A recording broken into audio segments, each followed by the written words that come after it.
사도행전을 보면은 사도들이 기도와 복음을 전하는 일에 전념하기 위해서 교회의 일꾼을 세워서 교회의 여러 가지 일들을 맡깁니다. 특별히 구제하는 일을 감당하게 하도록 했지요. 왜 일꾼을 세우게 되었습니까? 사도들이 기도와 복음 전하는 일에 전념을 하면서 또 교회 안에 어렵고 힘든 교우들을 돌보았습니다. 그러나 그렇게 교우들을 돌보고 또 그들에게 필요한 것들을, 그 생필품을 공급해 주는 일들이 사실은 사도에게는 생소한 일이었죠. 그러다 보니까 빠진 사람들이 있고 해서 어려움들이 좀 있었습니다. 그래서 복음 전하는 일과 기도하는 일에 자꾸 방해가 되니까 사도들은 이제부터 기도와 복음 전하는 일에 전념하겠다, 그렇게 선포하고 교회에 7 일꾼을 세워서 그 나머지 일들을 맡기고 감당하게 했습니다. 그렇게 되자 교회가 더욱 건강하게 되었고 우리 주님께서 은혜를 베풀어 주셔서 교회가 참 성장해 나아갈 수 있도록 많은 축복을 허락해 주셨습니다. 교회가 은혜 가운데 예배 드릴 수 있도록, 또 복음은 전파돼 나아갈 수 있도록 하나님께서 사도들에게는 복음 사역에 집중하게 해주셨고, 성도들에게는 교회의 일들을 감당해 나아갈 수 있도록 일꾼들을 세우셔서 성령 충만케 해주셔서 그 교회의 여러 가지 일들을 감당하게 해주셨습니다. 그래서 사도들은 복음 전하는 일에 전념할 수 있고, 또 성도들은 교회를 섬기는 일에 전념해 나아가면서 교회가 더욱더 더 든든히 세워져 나아갔고, 복음이 예루살렘을 넘어서 사마리아와 땅 끝까지 전하게 될 수 있는 귀한 기틀이 거기에서부터 마련이 되었다라고 하는 것이죠. 사도 바울은 이 사도행전에 나오는 교회처럼 고린도 교회가 든든히 세워지기를 간절히 원했습니다. 그렇기 때문에 사도 바울이 이 고린도에서 복음 전하면서 또 다른 곳에서도 복음 전하는 때 마찬가지였지만, 이 교회가 생명이 살아 숨쉬기 위해서 자기가 마땅히 누려야 할 복음 전하는 자로서 교회를 위해서 헌신하고 봉사할 때 교회가 그 삶을 책임져 주는 것, 그것에 대해서 자비량으로 선교하면서 그것을 받지 아니하였지요. 오히려 교회가 더 든든히 세워져 나아갈 수 있도록 자기 자신이 희생하고 자기 자신이 헌신하고 자기 자신이 정말 그 모든 일을 감당해 나아갔습니다. 귀한 일이고 아름다운 모습입니다.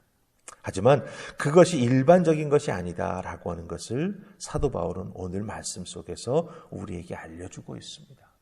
사도 바울이 처했던 특수한 상황이고, 특별히 복음을 잘 전해 나아가기 위해서 이방 지역에 나아가 복음을 전할 때 사도 바울이 취했던 선교의 방법이기도 했다라고 하는 것이죠.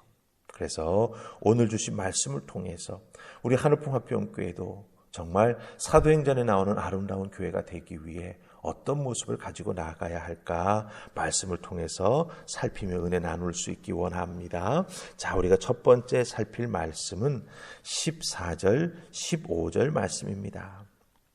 14절, 15절 찾으셨습니까? 같이 읽으십시다. 자, 시작. 이와 같이 주께서도 복음 전하는 자들이 복음으로 말미암아 살리라 명하셨느니라. 그러나 내가 이것을 하나도 쓰지 아니하였고, 또 이 말을 쓰는 것은 내게 이같이 하여 달라는 것이 아니라 내가 차라리 죽을지언정 누구든지 내 자랑하는 것을 헛된 대로 돌리지 못하게 하리라. 아멘. 14절 말씀을 먼저 보면 복음 전하는 자들이 복음으로 말미암아 살도록 하는 것, 그게 바로 교회가 그 삶을 책임져야 되는 것이다 라고 하는 것을 말해주고 있습니다. 사도 바울이 이 말을 왜 하냐 하면, 사도 바울은 천막을 만들며 자비량 선교를 했습니다. 물론 바울을 후원하는 교회들도 있었습니다. 빌립보 교회가 그랬습니다. 물론 빌립보 교회를 떠나 다른 곳에 가서 선교하고 그럴 때 빌립보 교회가 후원을 해주었지요. 또 자주장사 루디아 같은 여인은 사도 바울의 선교를 위해서 열심히 후원했던 분이기도 합니다. 하지만 바울은 복음 전하며 교회를 세우는 그 기간 동안, 특별히 고린도에서는 1년 반이나 되는 오랜 기간을 머물렀지만 그 교회의 도움을 받지 아니하였습니다. 열심히 복음 전하는 일에만 전념했습니다. 천막 만드는 일을 해 나아가면서 또 함께 동역하는 사람을 만나게 해주셔서 그 일을 기쁘고 감사하게 감당해 나아가는 사도 바울의 모습을 우리가 발견할 수 있다라고 하는 것이죠.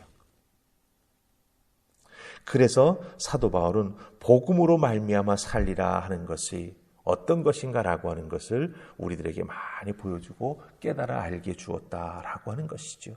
주를 위해 헌신할 때 주님께서는 헌신하는 자들의 삶을 책임져 주신다라고 하는 것을 사도 바울이 몸소 보여주었다라고 하는 것입니다. 자, 그럼 15절 말씀 보십시다. 내가 너희들에게 이 말을 왜 하느냐라고 하는 것, 나를 인정해달라, 나를 알아달라라고 하는 것이 아니다라고 하는 것이지요. 사도 바울이 15절에서 하는 말씀, 우리 포인트를 잘 기억해야 합니다. 내가 차라리 죽을지언정 누구든지 내 자랑하는 것을 헛된 대로 돌리지 못하게 하리라, 이렇게 말하고 있습니다. 사도 바울이 자비량 선교를 한 것에 대해서 아마도 고린도 교회 안에서 이런저런 말이 있었던 것 같습니다. 예수님의 12제자와 같은 사도의 부르심을 받지 못했기 때문에 아마도 자기 자신의 부족함을 알고 사도 바울이 저렇게 자비량 선교를 하는 것 같다, 이런 식으로 말하는 사람들이 있었던 것 같습니다. 하지만 사도 바울은 여기에서 분명히 말합니다.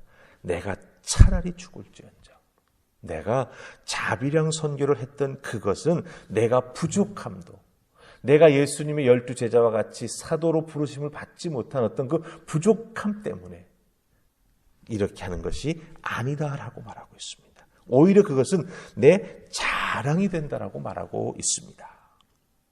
여기서 우리가 이 자랑이라고 하는 단어를 잘 이해해야 됩니다. 우리가 보통 누구에게 내가 있는 것을 자랑한다라고 할 때 그 자랑한다라고 하는 말은 사실 그 밑에는 부정적인 의미가 깔려져 있지요. 자랑하는 사람은 좋아서 하는 것이지만 그 자랑하는 것을 보는 사람, 자랑하는 것을 듣는 사람은 사실 마음이 편치 않다라고 하는 거죠. 뽐내는 거죠. 너에게는 이게 없지만 나에게는 이게 있다, 이런 식으로 생각하고 태도를 가지고 자랑하게 되기 때문에 이 자랑이라고 하는 단어에는 부정적인 이미지가 있습니다. 한글 성경이 왜 이것을 자랑이라고 하는 단어로 번역했는지 그 이유는 모르지만 자랑으로 번역된 헬라어 단어는 카우케마라고 하는 단어입니다. 카우케마. 이 카우케마라고 하는 단어는 가지고 있는 뜻이 무엇이냐? 바로 자부심이라고 하는 뜻을 가지고 있습니다. 자부심. 전혀 부정적인 의미가 없지요. 자부심이라고 하는 게 무엇입니까? 그 한 사람이 자기 자신의 삶을 지탱해 나아가는 어떤 존재의 전부이지요.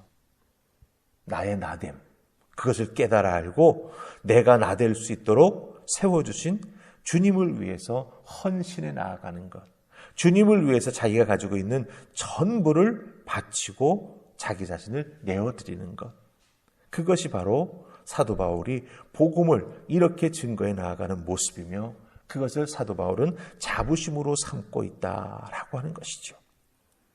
주님이 맡겨주신 사명이 너무 귀하기에 사도 바울은 자기의 모든 것을 배설물로 여기지 않았습니까? 그리고 사명에만 집중했습니다. 그와 같은 마음, 그와 같은 태도가 결코 인간적인 자랑이 아니라고 하는 거죠. 나 이렇게 알아달라고 말하는 사도 바울의 마음이 아니라고 하는 것입니다. 오히려 나는 사명에만 집중한다.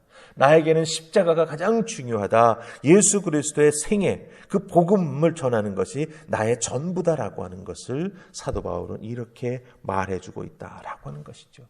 이것이 내 자랑거리이다. 이것이 내 존재의 전부이다. 내가 이것을 위해서 살아가는 내 인생의 사명이 된다. 이렇게 말하는 것이죠. 이 길을 걸어가는데 사도 바울은 대가가 중요한 게 아닙니다. 오히려 자기의 생명을 내어놓고라도 이 복음 증거하는 일에 사도 바울은 전혀 물러섬이 없었습니다. 생명을 누리면 누리는 대로, 매를 얻어맞으면 얻어맞는 대로, 감옥에 갇히면 감옥에 갇히는 대로 대가가 주어진이 아닌 그 길을 목숨을 내어놓고 끝까지 걸어간 사람이 누구입니까? 바로 사도 바울이지요. 왜 그렇습니까? 주님을 위해서지요. 복음을 위해서지요. 그 복음이 얼마나 귀한 것이고 값진 것인지 알기에 자기 목숨을 내놓으면서 주님께 순종해 나아가는 사도 바울의 모습이 참으로 귀하고 복되다라고 하는 것입니다. 우리들이 신앙생활을 하고 교회 생활을 해 나아갈 때, 또 목회자와 성도의 관계를 설정해 나아갈 때 이 부분을 놓쳐서는 안 됩니다. 예수 그리스도 복음의 은혜 참으로 귀하고 감사한 것이죠. 그 은혜로 우리가 함께 모여 주의 몸된 교회를 이루고 예배하며 또한 말씀을 통해서 은혜를 받고 교회를 세워나가고 주님께 영광을 돌리기 위해 또 교회를 위해서 우리 주님께서 허락해 주신 사명을 이루기 위해 우리가 서로 손에 손을 잡고 헌신해 나아가는 아름다운 모습이 우리에게 있어야 한다라고 하는 것입니다.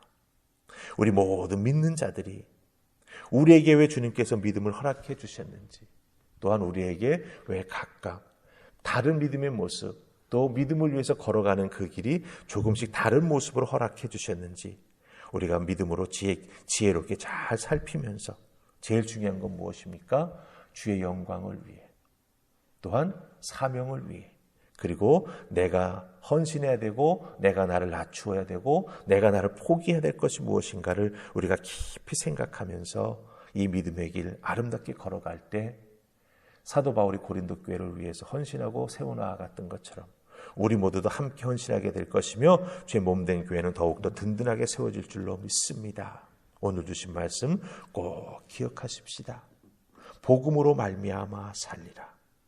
이것은 내 자랑거리가 아니라 우리 모두의 자부심이며 우리 존재의 전부가 된다라고 하는 것 꼭 기억하시고 더욱더 귀한 믿음 가지고 복음을 위해, 주님을 위해, 또한 교회가 그 사명 잘 감당해 나아갈 수 있도록 교회를 섬기며 세워나가는 여러분들 되실 수 있기를 주님의 이름으로 축복합니다. 아멘. 우리 기도하십시다. 좋으신 하나님 은혜 감사합니다. 도우시고 인도해 주시는 주님의 은혜를 통해 날마다 믿음으로 살아갑니다. 그 믿음의 은혜가 얼마나 귀한 것인지 다시 한번 깨달아 알게 하시고 주의 몸된 교회를 위해, 그 하나님의 영광을 위해 우리에게 허락해 주신 믿음을 귀하게 사용해 나아가는 우리 모두가 되게 하여 주시옵소서. 오늘 주어진 나의 삶의 자리에서도 살아 역사하시는 주님께 온 영광 돌리기를 소원하옵고 예수님 이름으로 기도하옵나이다. 아멘.